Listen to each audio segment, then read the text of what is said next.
Could you imagine Could I if have, Thano, if you were watching if I was the watching? SEC? That sounds good to you. Well, it sure sounds great To me, to yeah. me.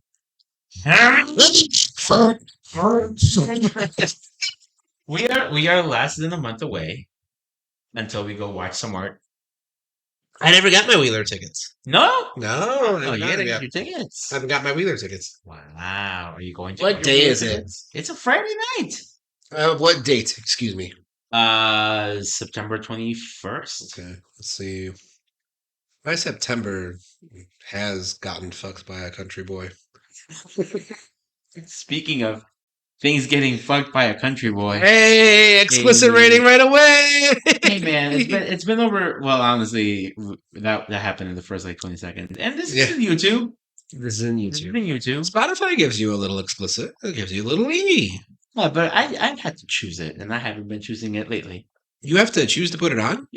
I thought Yeah. like the software just could sense that we were using the bands. Ah, they can fuck off if they Fuck do. off. So anyway, we're here to talk about Blue Beetle. Blue Beetle, Blue Beetle, Blue Beetle. do. Probably the most Mexican ass movie of 2023. Yeah, I can't think of a contender. Yeah. And it's Uh, also been a minute since there's been like a blatantly Mexican ass movie. what, fucking Coco? Dude, fuck that movie. I don't like that movie. I've never seen Coco. It's mid. Did Machete 2 come out after Coco? Machete came out well before Coco came out. I never saw Machete 2. Machete 2 was fun. Yeah. Machete 2, I think, was better than Machete 1. Wow, and Yeah. I love Machete. Machete's good. Machete's I good. love You Machete. haven't even seen Machete 2. I know, but I love Machete 1. I love Machete 1. Anyway, we're here to talk about Blue Beetle, which is all right. So it's the latest DC movie. It's getting good enough press where I think Or you think it's not? I think it's getting good enough press where I think it can be real. You think it could be I real? think it could be real. I So I think it know, holds I know, out. I absolutely posed that question later in our outline. Do this count? Do this count? Yeah. And honestly, I don't know. So let's kind of boogie with this. So this movie is, I think, I think it's very good. I think it's good. I think as far as like an origin movie goes, it's very standard origin. I don't think it's breaking a mold. Yes. But I think a lot of people are saying that as a like very negative thing, and I don't think it is. The movie I feel like is kind of hard. I don't mean this to actually be a joke, but it does feel like a reskin of like many other origin movies. Yeah, but I mean, most origin movies, if you watch them, like they're very similar. You have Yep. character Yep. with a color. Yep. They are maybe down on their luck or something bad happens. Yeah. Then they get whatever it is that they get. Yep. At first, they're like, I don't want it. Yep. She's my queen. Refusal of the call. They refuse the call. Yep. Then they learn Beyond whatever the the thing is. veil. Meet the mentor. Yep. Yes. And then there's another guy who is the same thing, Who's but bad guy. now red instead of Yes. blue. And he's bad. And he's bad. Yeah. And then you fight, You fight? and then you become hero. Correct. And you know what? There's a Yeah. reason. There's a reason There's a why reason the hero's it works. journey has been a thing. There is.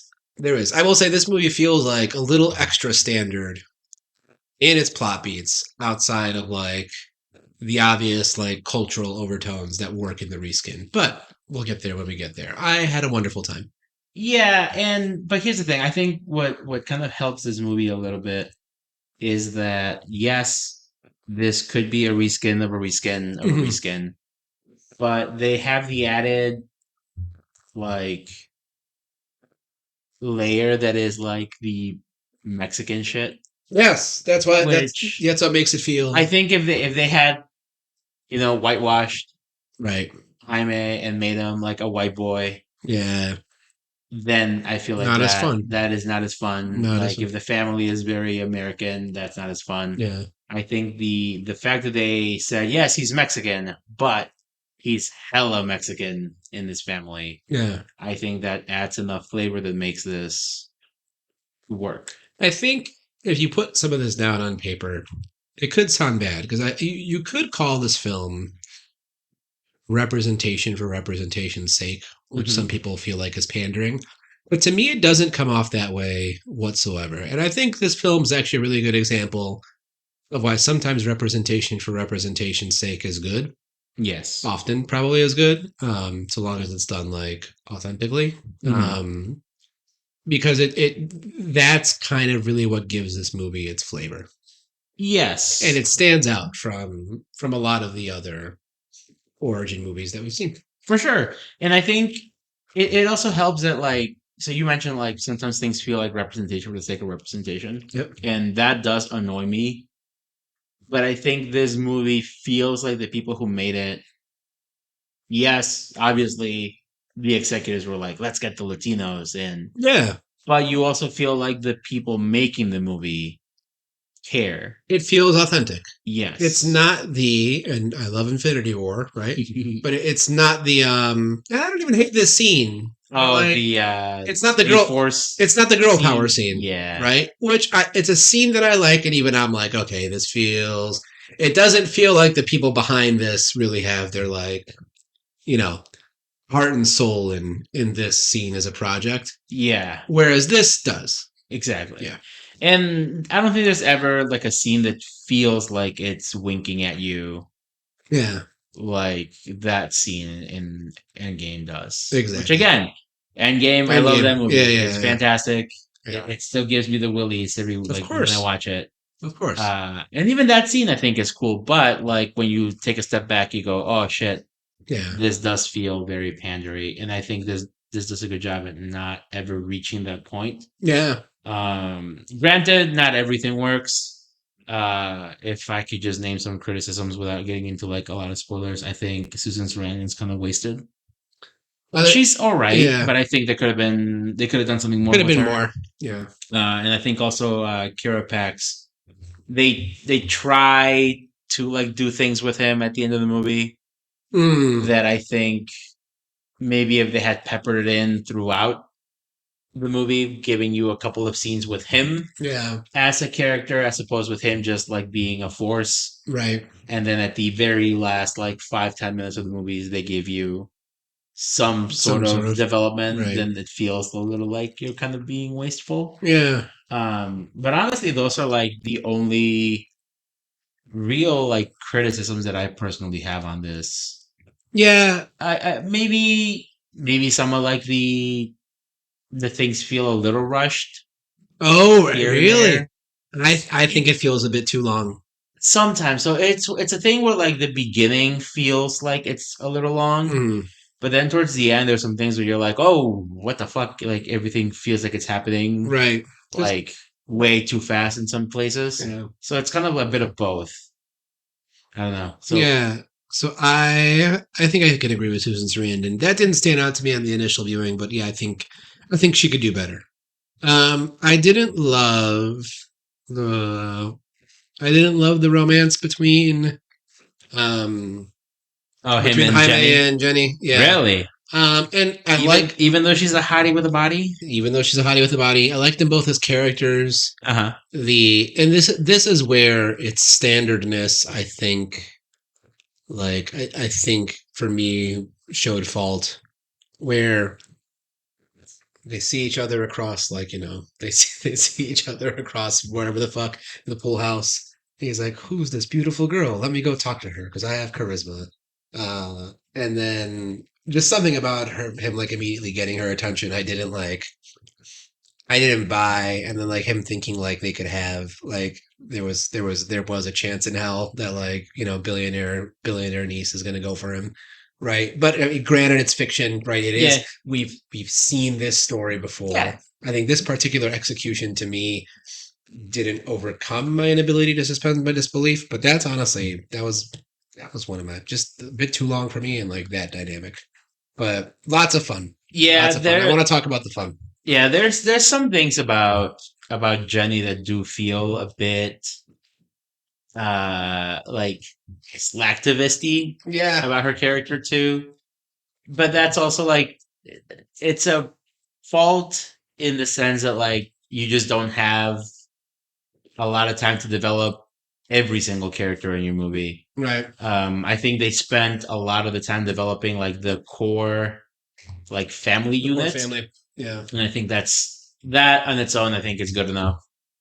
Yes. It doesn't take away from like the good in the movie because now you have a couple of side characters who are not as developed. Do you see Buzz family as well?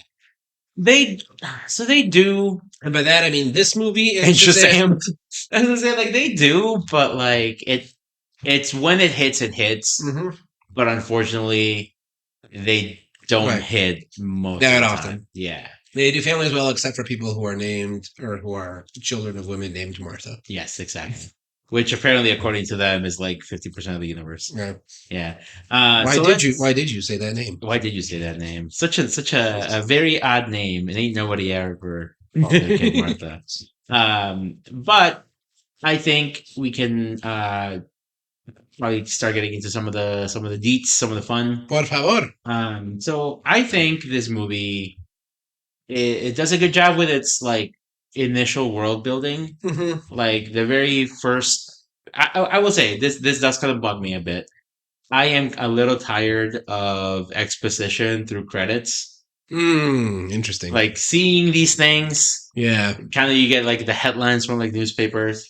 And it's honestly because I'm kind of a slow reader, and I'm like, wait, what the fuck does that say? I missed it. Javi had low map scores. Javi had low map score.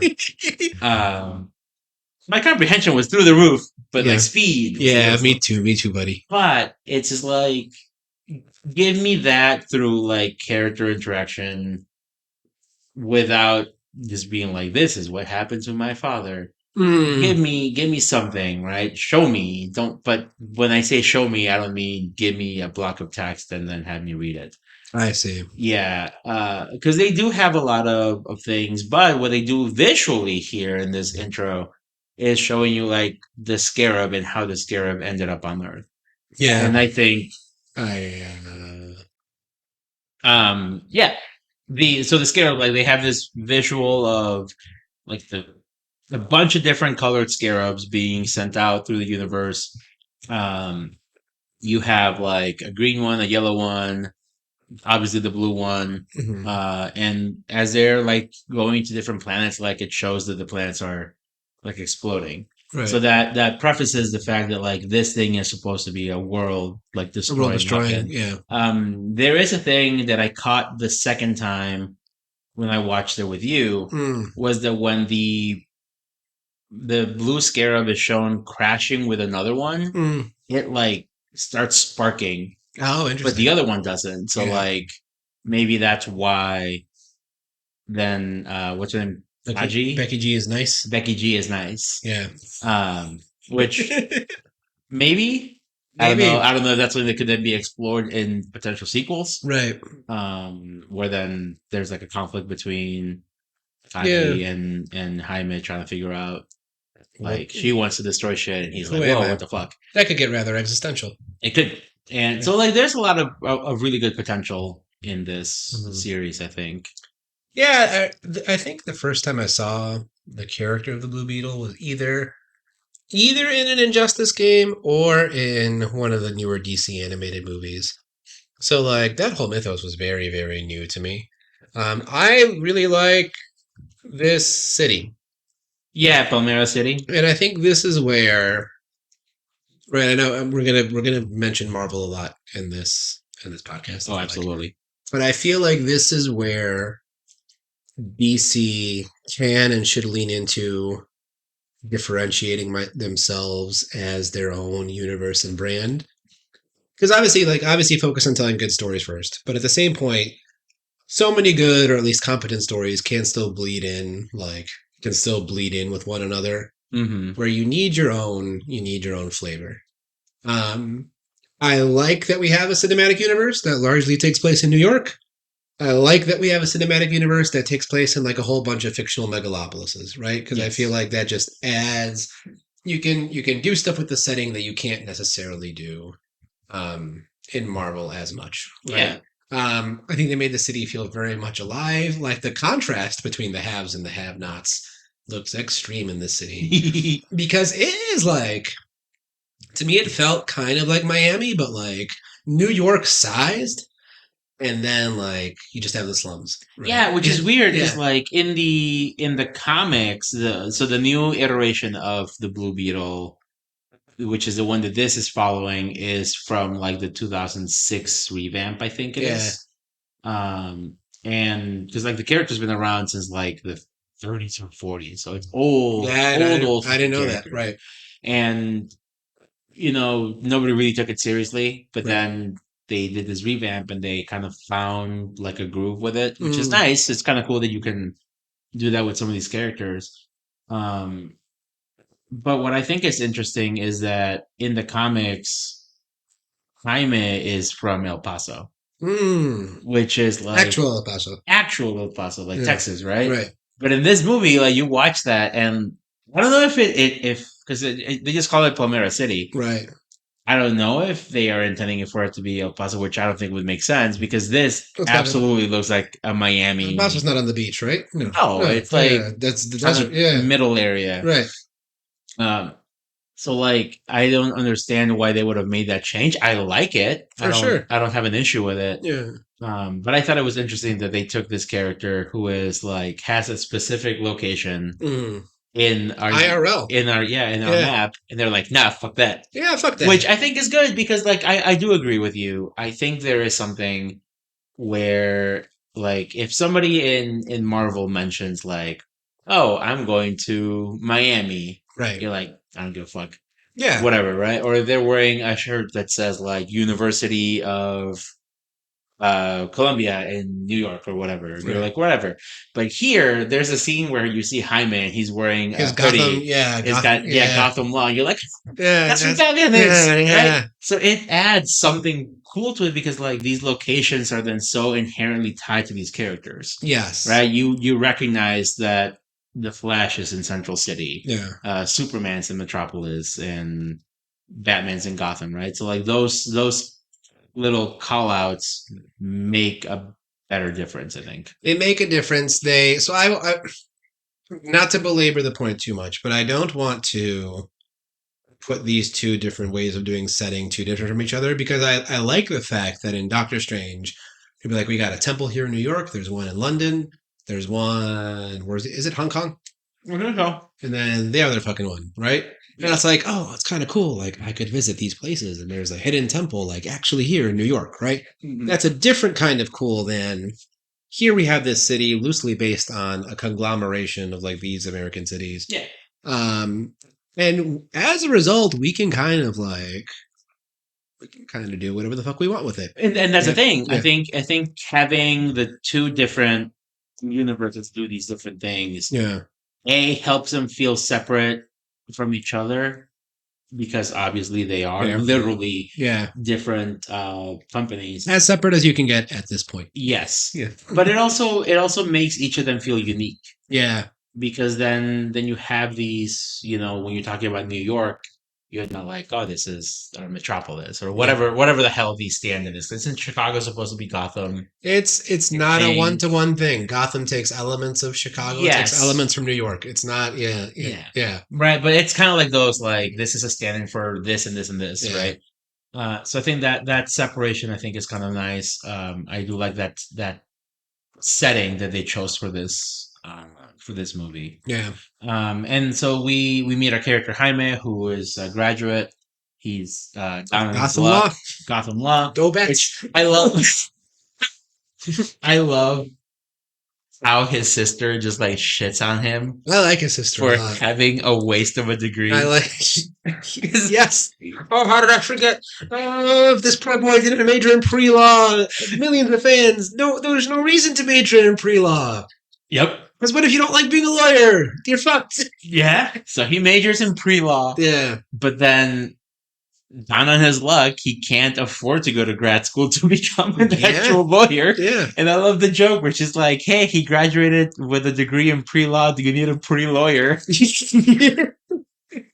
And I love that humor, which I think a lot of people say that it's Marvel humor, but I also feel like this is very like this is the type of shit that like families will rip in you for. Yes. The so first and foremost, your boy Bob Chipman has already done a video about how like Marvel humor is actually very old and it's from the 80s. So like Marvel humor is not a thing. No.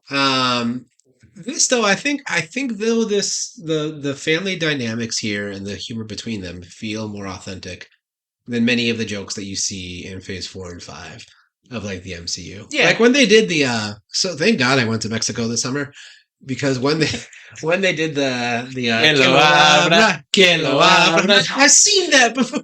Yeah, and Yeah, there's a lot of yeah. those things in here that you.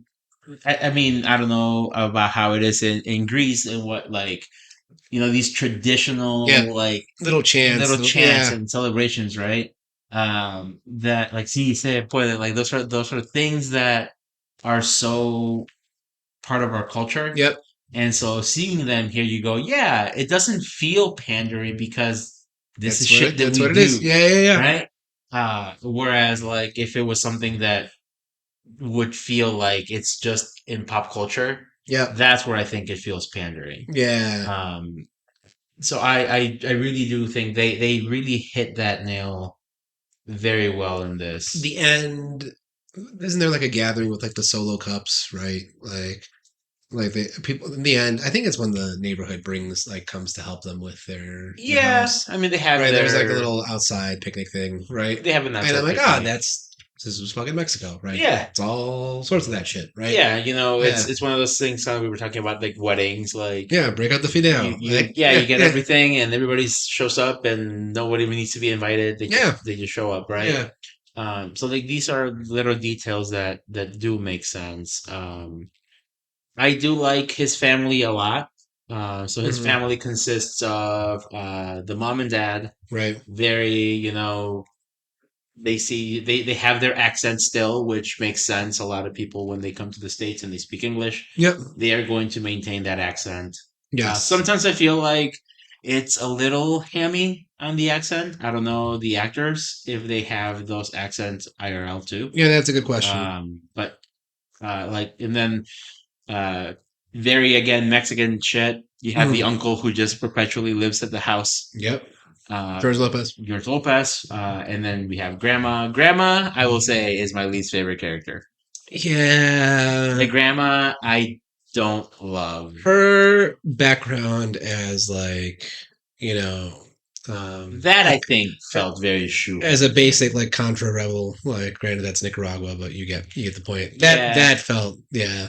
and I think that's unnecessary Yeah. because you already have Rudy, who's like the anti-establishment, like Right. anti-government guy, Yeah. conspiracy theorists. I think having him is enough. You can still have a grandma character. Like I still like grandma with a giant gun, but like that, that Yeah, felt a bit out of left field. that I think is where the movie said it's most cringe. Yes. Where like it's not cringe because it's like sappy and heartfelt, like out of place. It's just like this does not belong in this movie. I like how another thing, and I get why it's here because it's a superhero movie, so you feel like you have to do it. His like I don't want to kill anybody Yeah. does kind of feel like out of left field. I mean, obviously like no human being wants to kill people, but like he's pretty like he's almost like Batman level adamant about it. For whatever reason, this is Yeah. And the family, dude. The family but the kills family so many does people. not care. No. The There's screen goes out of the way to show you the bug specifically yeah, stepping there's on a single person. Yeah. and shoots it off his foot. Yeah, yeah. So yeah, I thought that was interesting. And I mean I get it. You don't want to have your main character be like bloodthirsty, but I No. think there's a way to do it where Yes. like so Iron Man, for example, I know we keep on comparing these things, right? But Yep. Iron Man has the scene where he It's a good balance in Iron Man. yeah, In Iron Man 1, it's a very good like balance. you get the idea that in the first where he's escaping from the cave, like Yeah. he has to kill people because he's been kidnapped. Right.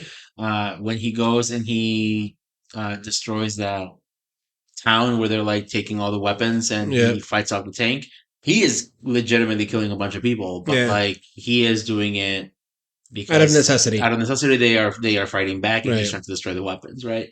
Um, and even when he fights, God, I think his name is like Ironmonger. I Yeah, think uh, the dude. the Jeff Bridges. Yeah, Yeah. So like those make sense why he then has to go and kill these things, right. But he's not but bloodthirsty, he's not bloodthirsty. and he'll Whereas, mitigate when yeah, he and gets. Yeah. here he feels almost a little naive. Mm, Like this guy, like almost killed you. He's about to curb stomp you, yeah, and you're still like, no, please don't kill him. exactly. And like this whole movie could have been avoided, Yeah, and you just he's down, kill him. right. It's not quite telling and not showing, but it's on that verge of like, you want us to believe he's a very good guy, Yeah. but this is where I think it's a victim of its own standardness. Yeah. Yes.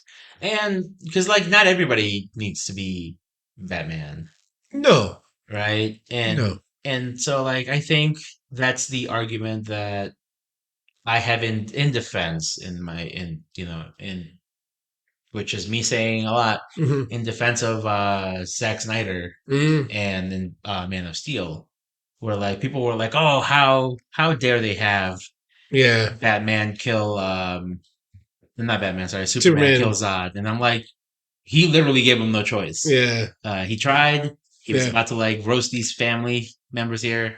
Yeah, You got to do it. I remember not hating that when it came out. Now, granted, I could see the argument for don't do that in the first movie. Maybe wait till the second movie to have that happen. But in that specific situation, I'm like, yeah, Yeah, like, I mean, I think even then in that movie, it's a good way to kind of have him go against his like or see that he has to go sometimes against his own morals mm, to for like the greater good. yeah. But here, like he never compromises on anything. No, he's very much Like construct. He's very much constructed as a character. yeah, Yeah. and I think even that then in a way that is good though, because then at the end it shows that him and Kaji are having this like symbiotic like Bond. melding, right? Yeah, Yeah. this bond coming together where at the beginning Kaji's like, let's just kill everything. Yeah. And at the end, she's the one that stops him from killing Carapax. I'm really excited for her in potential sequels to become more of a character.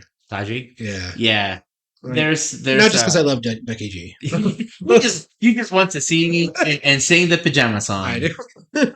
Uh, yeah, so I do think that that was I think a little out of place.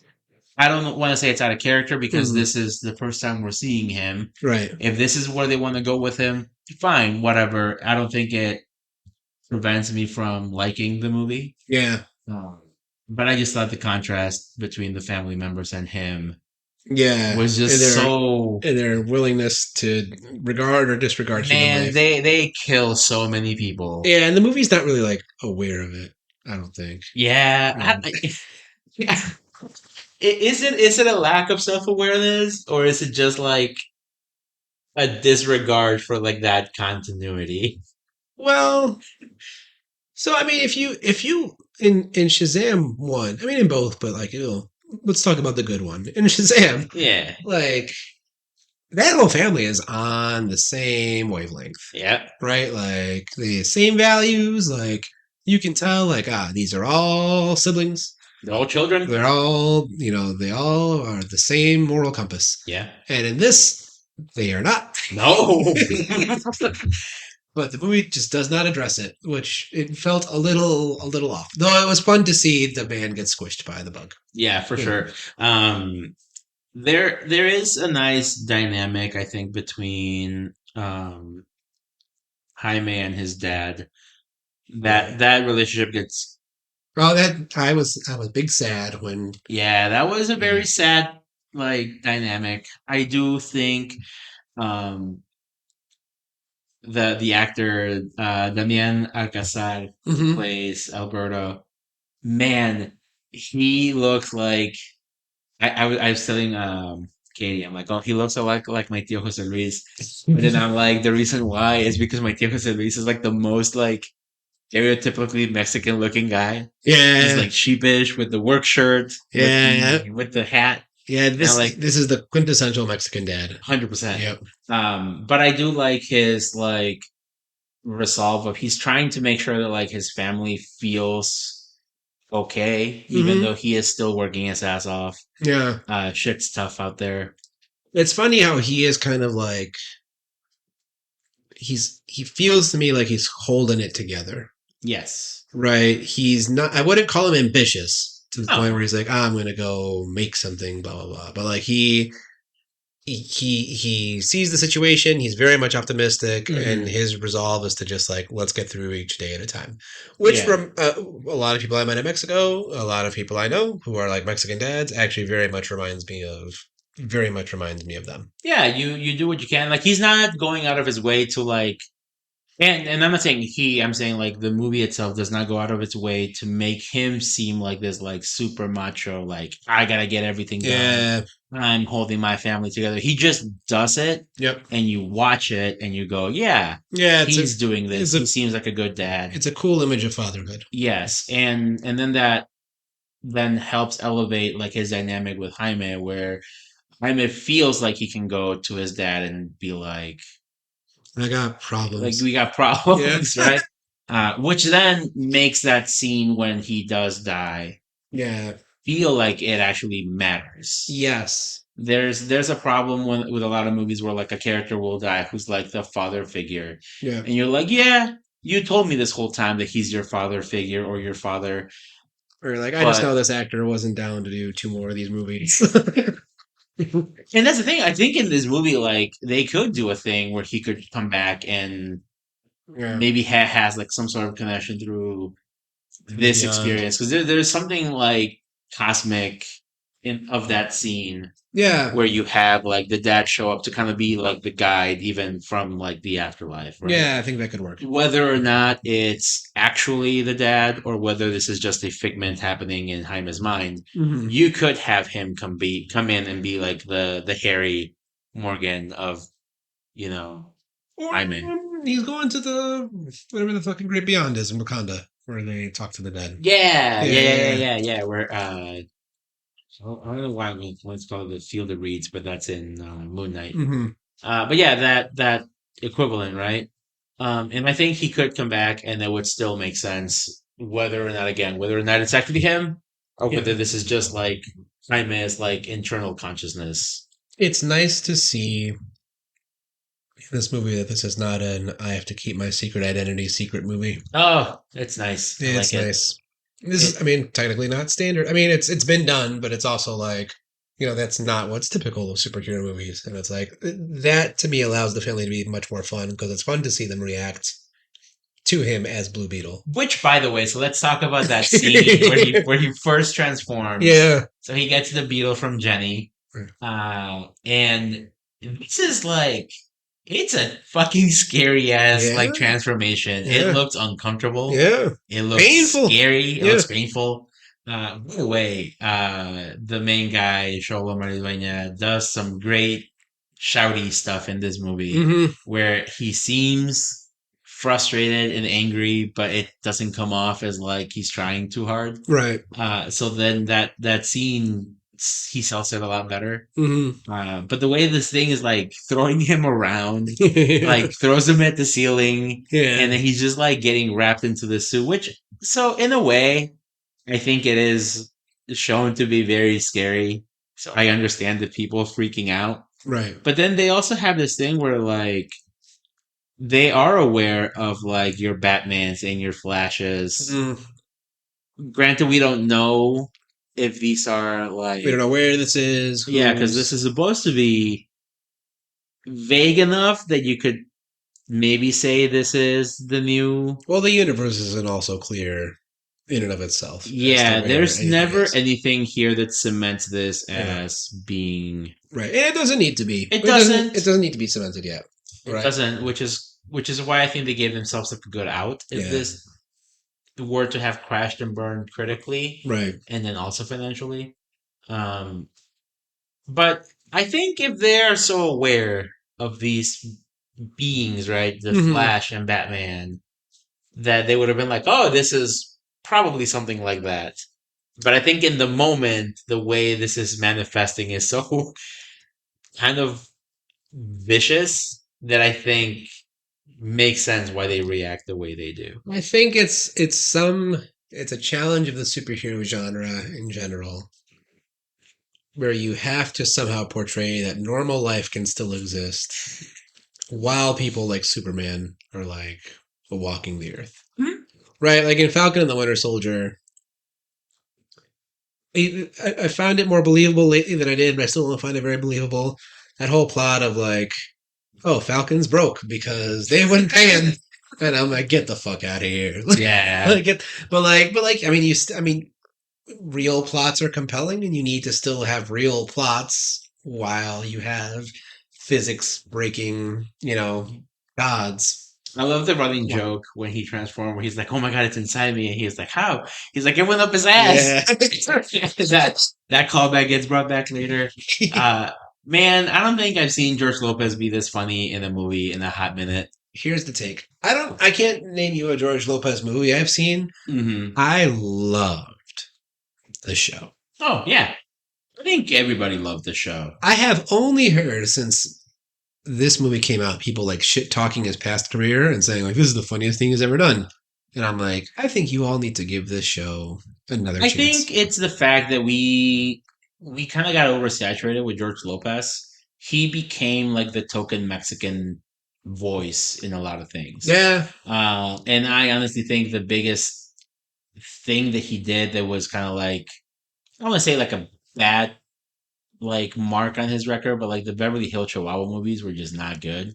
did where's Carlos Mencia on his Dude, he has fallen off the face of the earth. he has, but many comedians hate him, and I can't remember if he's on George Lopez's good list or shit list. I don't know. I don't know. I don't know. Good for research. Anyway, Yeah. yeah, But tokenization. yeah, so I think this kind of him still being able to make a lot of the same jokes, but in a setting where like makes sense. Yeah, I think that's what helps this, like for a lot of other people who may not like him. yeah, I think that's what makes this feel more tolerable yes, for them. yeah. Right? I'm always down to see George Lopez. I think he's funny. LOL when he was upset that the new truck was blue. But also, bitch, why'd you paint it blue? What do you mean when he was painted blue? Well, Jenny got him the new car, right? Yeah. Yeah, I mean, I get why Blue Beetle, but it's like, if you're responsible for wrecking his old car, you're getting him a new car. Like, you gotta ask permission on the color. Listen, It's man, like she's a billionaire. I'm pretty sure if he here's a deep cut. It's like if your boyfriend, if you ask your boyfriend what kind of cake he would like for his birthday, Oh, and he all says, right. but no, I'm team. Time out. Time I'm out. team. That man needs to die. For the I'm record. team that man needs to die. Yeah, yeah, yeah. Anyway, Context is just not gonna come in. no, So Nope. have fun, everybody. Exactly. Doesn't matter what color your frosting is, people. We are blind. We are colorblind to frosting. I think that that joke works for me because that is like a lot of the times that machismo that you kind of get, where like you know someone would probably be like, "Oh, thank you so much," Yeah. but A, she's a billionaire, he's a Yeah. cord, Yeah. and then also like he wants to be tough, right? Right. So he's like, "Oh, we'll see how it goes with that blue," right? Yeah. But I do like that the running joke. It took me until the second time to be like, because he calls the car the taco. Mm. And I'm like, wow, why the fuck is he calling it the taco? And then it took me until the second time because it's a Tacoma. Oh, I didn't notice that. Yeah, it's a Yeah. Tacoma, so Yeah. it's the taco. And Yeah. that made me That's funny. laugh. His screams in this were funny. George Lopez is a good screamer. George Lopez is a good screamer. Right. I love when he goes, look what he did to my taco. where this is the shit that you do when like your mom is in the picture. Yeah. It's always mom, look at this shit. Yeah, exactly. Which I think was good. I like that he is like. I do wish they would have shown us more as to why he's able to do this, but like he's very tech savvy. Because he's a very competent conspiracy theorist. He is, Yeah. but how did How he did he get become to so that? competent? Yeah. Also, he like flies that giant Blue Beetle Yeah. spaceship like it's nothing, Right. and you're never led to believe He has he that skill set. had that. My only idea is that maybe he did some military stuff, because Maybe. there's a scene where he talks about how Jaime has the beetle, Mm, and he says, if we call the police, they're gonna start asking questions. mm, They don't want the Mexican kid having this thing. They're gonna right. send the police, and what happens? They're gonna start They asking for start papers. Yep. documents from you and from you, but he doesn't say like from us. Yeah. So I'm like, Is he is he legal? legal? Yeah. And how did he get that? Maybe because a lot of times if you do like If you do military military service, you can service, earn your yeah, you citizenship. can earn it faster. Yeah. Which then would explain why he's tech savvy and why he might have some experience with the With tech. I don't know. yeah. But again, these are like little nitpicks that like you kind of start to think about, Yeah. like when you're like Like little, dissecting just the shit out of little the bugs, movie. Little bugs. little. It's Yeah, not a bug; it's a feature. exactly. Yeah. Um. So let's talk a little bit about Susan Sarandon and her plan. So she wants to make RoboCop, RoboCop, right? right?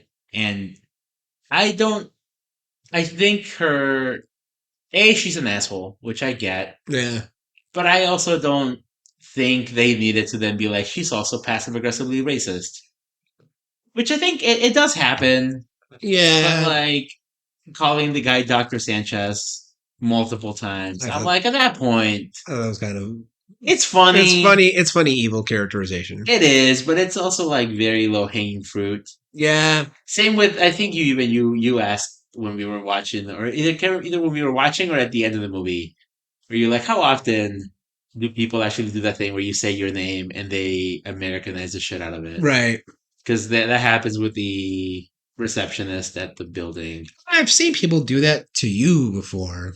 To me, Yeah, and it's one of those things where. maybe I don't notice. Maybe this is me. So I'll use my own cultural context. There's Greek churches used to be like very, very unwelcoming to non-Greeks. Okay. And eventually, people became aware, like people died, right? The American generations, became most of the population. And like you don't really see that anymore. But when you'll always hear people who inquire and be like, "Oh, am I welcome?" And I'm like, "Yes, like you're fucking welcome. Just like show up."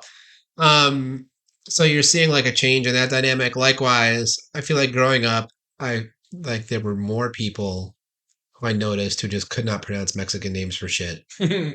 And now, just I mean, you're just exposed to them more, right? Especially if you live where we live, right? Yeah. Like if you don't know how to pronounce Javier, like you're missing many cells and neurons Oh boy, do I have and a story for you. genetic material. But I have seen it as a recent. So I bring that up. As for Susan Sarandon, um, I don't know. I feel not that it was necessary. Like I feel like what would have been missing in this movie. Like if she wasn't racist, I'd be like make the villain racist, right? I feel like studios in general are just going to be tempted to like. You got a movie that's heavily about a minority. The Yeah. villain's got to be a little racist, at Yeah. least. At least, I get it. yeah. But I think maybe if her racism was a little bit more like blatant Mm, or like Machete. like Machete. Yeah. Like that the characters in Machete, oh boy. Yeah. Like that is some evil supervillain racism, right? Um but I just don't think I don't think it was bad enough racism for me to be like that's a character trait. Yeah.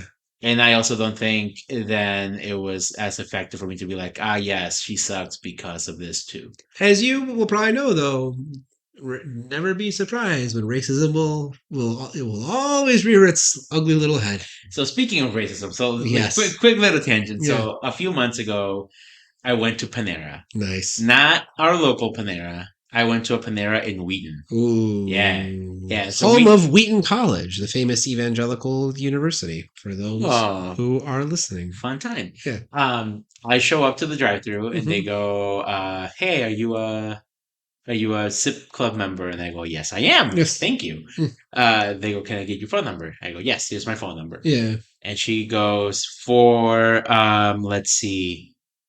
I'm not even gonna try to pronounce that. Jesus. And I'm like, "It's Javier." And she Yeah. goes, "Oh, well, thank you." Go to the window. Wow. Not even like oh, okay, Javier, or I'm sorry, just Okay. But that's what it's like one of those things where it's like I remember seeing that in like 2002, right? But like we we just live in a more multicultural world now. It's like if you're there, I have a firm belief, this is a pivot, that there's just like certain information that people should know, right? I'm not the arbiter of what that information is. I can't tell you what that information is, but there's facts where if like someone doesn't know that, like I'd be like, you're dumb. Case in point, there is someone who I used to work with who lived in Chicago all her life, and she didn't know the Chicago Cubs played at Wrigley Field. And I'm like, you don't need to be a fan. Like, that's just it's a landmark. Yeah. And she's like, well, you don't know something about like this specific anime. And I'm like, That's niche. it's the national The national sport. Yes. Like anyway. So with that being said, analogy over. If you don't know how to fucking pronounce Javier in the United States, Not even United Bardem, States, Illinois. Pena, Illinois especially. Exactly. Illinois especially. It's not like I'm talking to someone who lives in like fucking Shawnee, Illinois. And they would Right? fucking know. I bet. This is Wheaton. Wheaton is Yeah. like right next to West Chicago, which is like Mexican as shit. You know what I miss? So I'm teaching at a new school this year, right? Mhm. Fewer Latino kids, which is funny because I'm going from private to public. Yeah. Right. And granted, like they don't take Spanish until 8th grade. I teach 7th graders. I miss being able to throw like one-liners in Spanish. Really? So I miss it a lot. Teach them.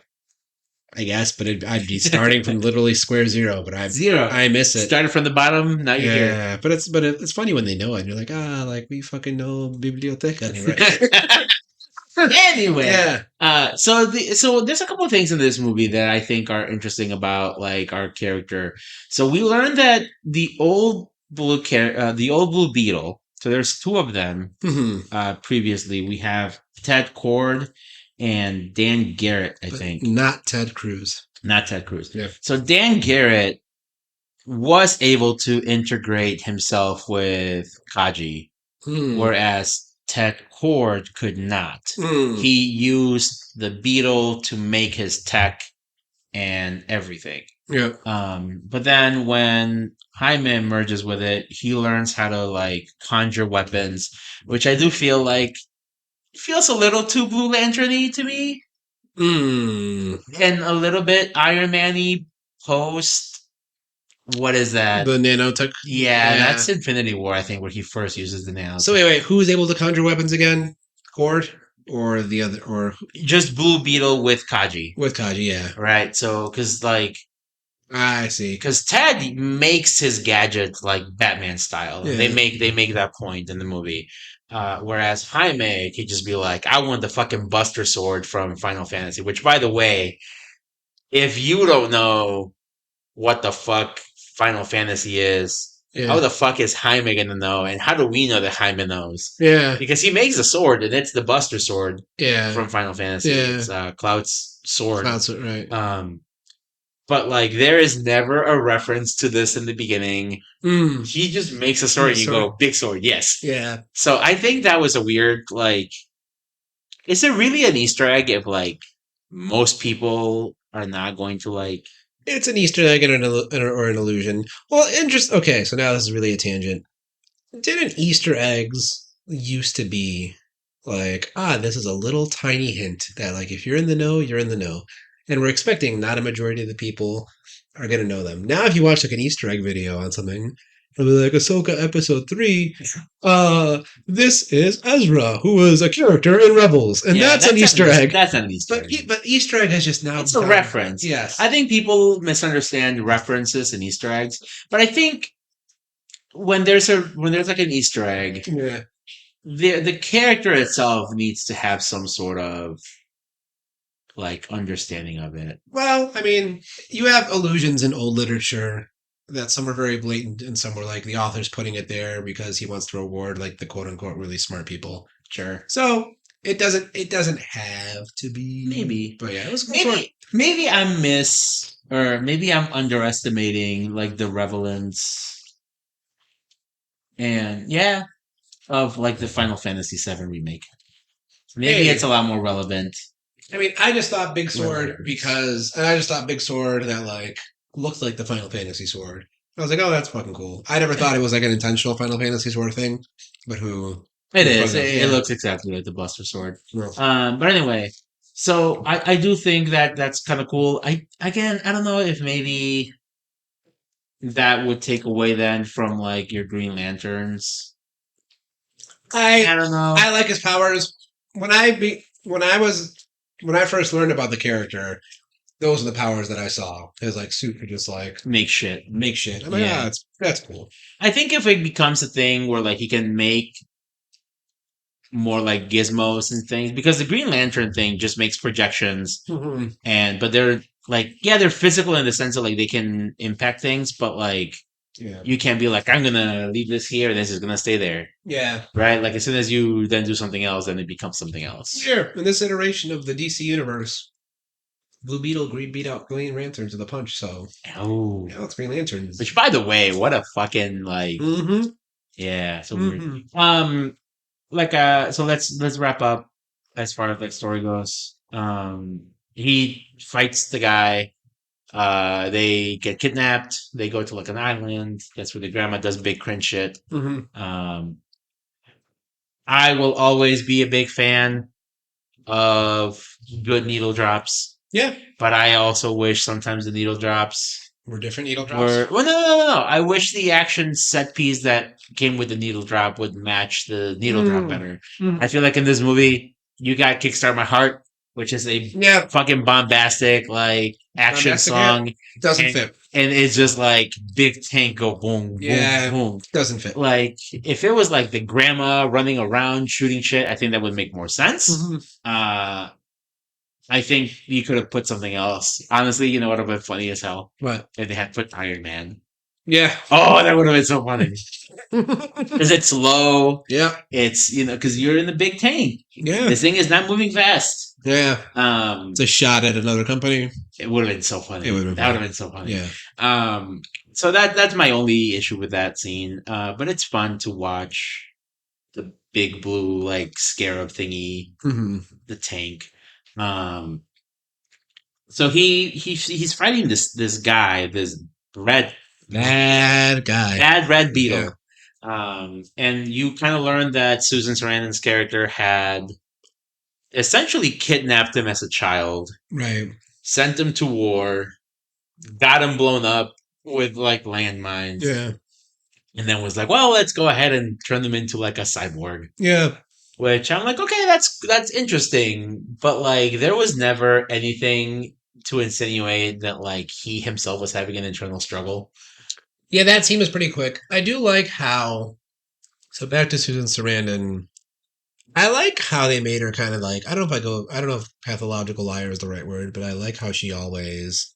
I think she does it with Jenny and him, where she's like, "Oh, like blah blah, blah we'll be okay. Like this is how. Like this is our big break. Like this is how we'll rule." And like you get towards the end that it's all It's all a sham. it's all totally Yeah, fake. it's all manipulation and like Yeah. trying to like puppet everybody, which is makes sense. I don't dislike that aspect of But her character. But that in turn made me feel for him because I was like, it's nice to see that he like sees through her bullshit. But you're right. I do wish there was a bit of an expansion on his conflict. Yeah. Because then at the end he does have like his turn. Right. And I like it. I think it makes sense for the character once he has the realization of what she did Yeah. to him, that he would then turn on her. Mm-hmm. And I like that then that does clear Jaime of his, not wanting to kill people. Right. This dude essentially just nukes himself with Susan Sarandon. So there you go, two birds. Yeah. Two birds. And I do then like that the family then is able to gather and finally mourn. And I like the way they say that. Because we're coming off the Meg as our previous movie. Yes. Where you basically, I mean, like two totally different qualities. So don't think I'm comparing, but like, you watch all these people get like totally busted by the shark. Yeah. And then we're all going to drink on the beach, which once again, it's not the first movie to do that. Yeah. But I do like how this movie was able to acknowledge like, oh shit, like, yes, it's happy because we won the day and we need that tone. but like dad just died, right? So Yeah. like we can mourn now. I loved that. Like that specific line, I really loved. It does kind of again adds to that family dynamic, and it makes sense that like if you got shit to do, Yeah, you got to do it. like grandma, I think that I do like that line from the grandma, which is like we need to go, we need to like we can't just be here pitying. Yep. We need to go get Jaime because that's a what his dad would want, and also what we need to do. We Yeah. can be sad about this shit later. Yeah. Like we're not repressing. We are, We're we're using this we're to keeping it together. we're keeping it together, Yeah, we're right? keeping it together. Just Yeah. like that. So that was that makes I think thematic sense. And then we have our weird, of course, scene where like he has to make out with the hot girl, Yeah. and Kai just like you're getting a boner, ha, ha, ha, yeah. And He movie ends. ends. Movie ends. Apparently, they were thinking of casting Jason Sudeikis as Ted. Oh, interesting. Yeah, Yeah. yeah. All So I right. don't know. Which I did see a screenshot of like the mural that's at the house Yeah. that was painted by mom, and it It could kind of look kind like of does look like him. Jason Sudeikis. Yeah. Yeah. So we know that if they do make a sequel, he is going to be in the movie Mm. Ted. Um, Yeah, because he's alive. because he's alive at the end of the movie. We find out that he's alive. Yeah. And then that's kind of where we leave off for this movie. Yeah. Um, so let's get into our post movie questions that I have. So like, does this character work for like the first character of the DCU? And I don't know about like I have my opinions, but what do you think? As the like to set off if this is like page one of the new universe. Yep, this is supposed to be like our first legitimate Yeah. first character. I mean, because this movie is more concerned with being a movie, right, Yes. and not necessarily a universe builder. So Mhm. yeah, I'm all for it, and really like we've seen a lot of Batman. We've seen too much Batman. We've seen a lot of Batman. My only issue that I have with this is I honestly wish they had gotten rid of the references to Batman and Flash. Oh, Because then you kind of go, well, going forward, then he you has to know haven't they exist. established Yeah, Flash.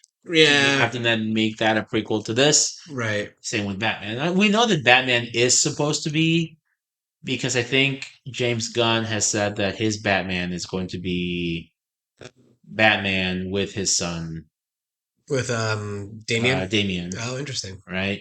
So that has to be established, but then you go, well, now we have two established heroes Yeah, and this new guy.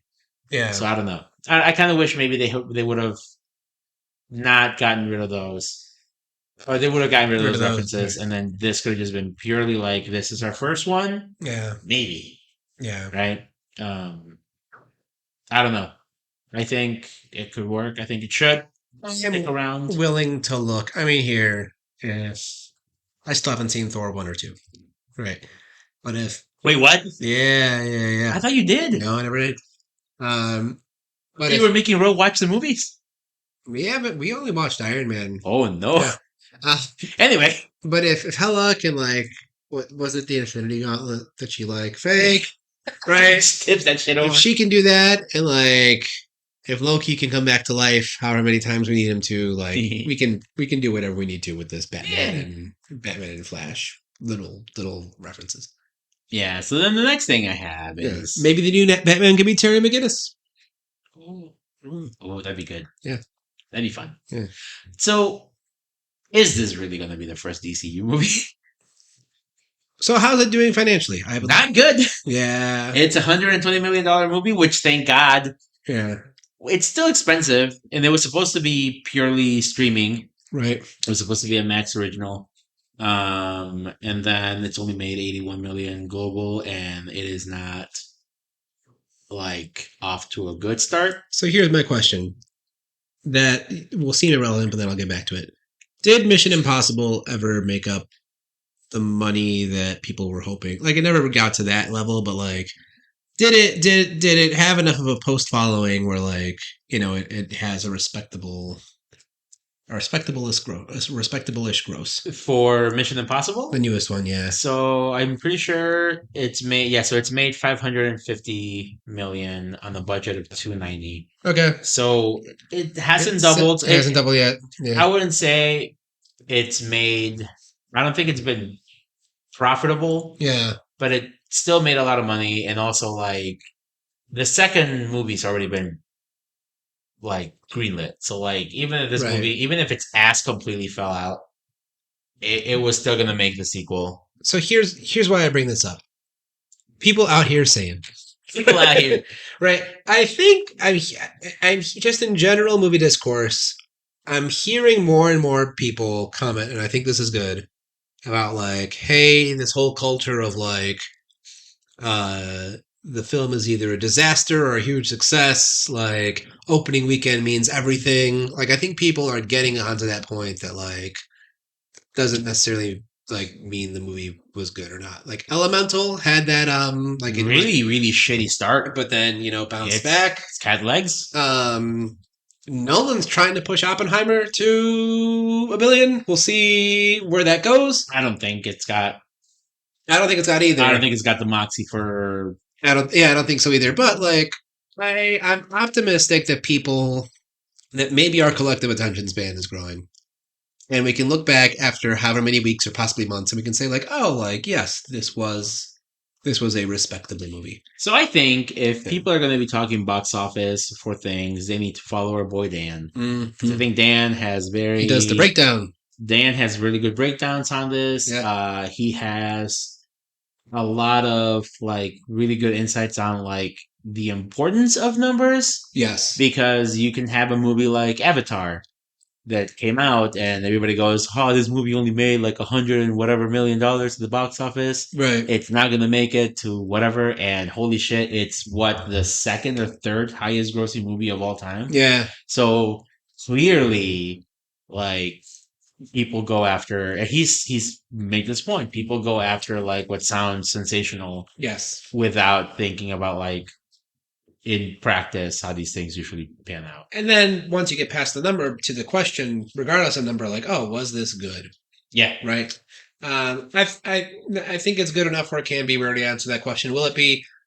I mean, Warner Brothers is just kind of run by buffoons, so yep. I don't. Hopefully, James Gunn can do what he needs to do. I think what matters here, and that again, I don't know how much of this is legitimate, but if you think about, so critically, this movie is relatively high, 78% from critics and 92% from audiences. Critic score is 6.4. You know who I don't think likes it? Oh. We never talked about him on this show. I've never watched a video of his, but I hate him. Critical Drinker. I don't know who this is. He's like one of those, neckbeard, trolly, British, angry, right-wing YouTube reviewers. Critical Drinker. The Critical Drinker. Uh-huh. Just look at his fucking thumbnails. That's what I'm looking. It's like massive flop. Is dying. Like woke garbage, right? He's one of those. I don't think he likes this movie, and that makes me happy. There's a guy that I started kind of following on YouTube. His channel's name is Film Speak. Yeah. And he's very much like that. Where like in his thumbnails, right, it'll just be like masterpiece, or failure, or disappointing. Yep. And you're like, you're trying to like, your headline, what's it called? Sensationalizing. Yeah. It's just like you're trying to like go onto these things where like it's honestly probably going to be more nuanced, right? But you're just like one word, and you're like, we need to, maybe chill, a bit. I do hope that they keep Jaime, even if they don't want to do like a full sequel. Maybe they don't feel like the name alone is enough to bring in the audiences. Yeah. But I think the character is honestly great enough to bring in something else, even if it's a side character. I want to see him stick around, and honestly, if he doesn't, my my pitch is to have him beat Goku because A, that would just be so funny because Mexicans love Dragon Ball. They do. And he's got them good shouts. Good shouts. Them good shouts. What else do you need? And then I guess the last thing that we could really say before you wanted to do something about the ranking, right? Yeah. There is something to the extent of like how much did the strike hurt it. I don't think it's hurting it as much as Warner Brothers wants to claim that it is. I know there's been like studies that apparently they did for the Teenage Mutant. What's Turtle their movie reasoning as to how it would have hurt the movie? that they are not able to have the actors like do promote it? interviews and promote the movie, which I get. That but could I also, be. I also don't think any of the actors are big enough to have that much pull. Yeah. Like I know he's like especially Shola is very popular in the Karate Kid crowd, Right. but like I don't know how much pull he necessarily has on that. I'd be curious as to what interviews might have done for like the kid audience. Maybe. Like if you could do promos on like Nickelodeon type shit. Yeah. So I don't know. That's I a don't know. question. So what is your thought that you had for this? All right. So good movie, right? Yeah. Definitely one of the better DC movies, Mhm. aka this and Shazam. Yes. Right. So Not even Wonder Woman? Wonder Woman. Yeah, Wonder Woman. This Shazam and Wonder Woman. Okay. Right. So I think that's honestly pretty good as far as like where it falls within the DC EU itself. Yes. But now let's compare. Let's create conflict Conflict. where there ought not be none. Um Pick 2 Phase 4 or 5 Marvel movies and find one that is one spot better than this movie and one that is one spot worse than this movie. Ooh. Oh, I mistook your thing. No. Oh. So, yeah. So I think Shang-Chi's better. I think Shang-Chi's better. Shang-Chi. So Shang-Chi. And the main reason why I picked Shang-Chi is because it's also an origin. Yeah. I think the thing I like about Shang-Chi is that it is primarily an origin. It does not feel like it is too like trying to like fit itself into like the greater universe. Yeah. Yes, it does. Like obviously it does have that built-in connectivity, but it's not the main point of the movie. And then you're able to then connect with the character, get to know the side characters as well, and like get their motivation. So I think that one is definitely a little better. All right. How about you? So I had forgotten about Shang-Chi simply because it's not on my letterboxd. So I was looking. Huh? My original was going to be Doctor Strange above, but it felt like a very distant above. Oh yeah, for sure. So now I'm going to say Shang-Chi is my above because I agree with everything you said. I think Shang-Chi is better, despite the fact that I just said I forgot about it. But that one I didn't walk out of Shang-Chi feeling like that felt too standard at places. Yeah. Right. Honestly, I think the bad thing about Shang-Chi is like we just haven't seen Shang-Chi in a while, and I feel like we just need to see him. That's another topic. All right, now what's below? What's one step below? You're not gonna like this, I think. Oh. But I think Black Panther. No, that's mine. Below. Oh, that's my one step below. Yeah, that's my one step below. Because like I think Black Panther suffers from the fact that it's just such a downer. It's a downer. It wasn't the Mexicans not used as well. No, it's not. That's what's funny about this placement. But I mean, we reviewed this movie, and like we were both. I forget if we said it before the episode came out, but at least in passing, I said to you, like, "Oh, they better get Black Panther. They got to get it right." And like I think we definitely mentioned this. Yeah.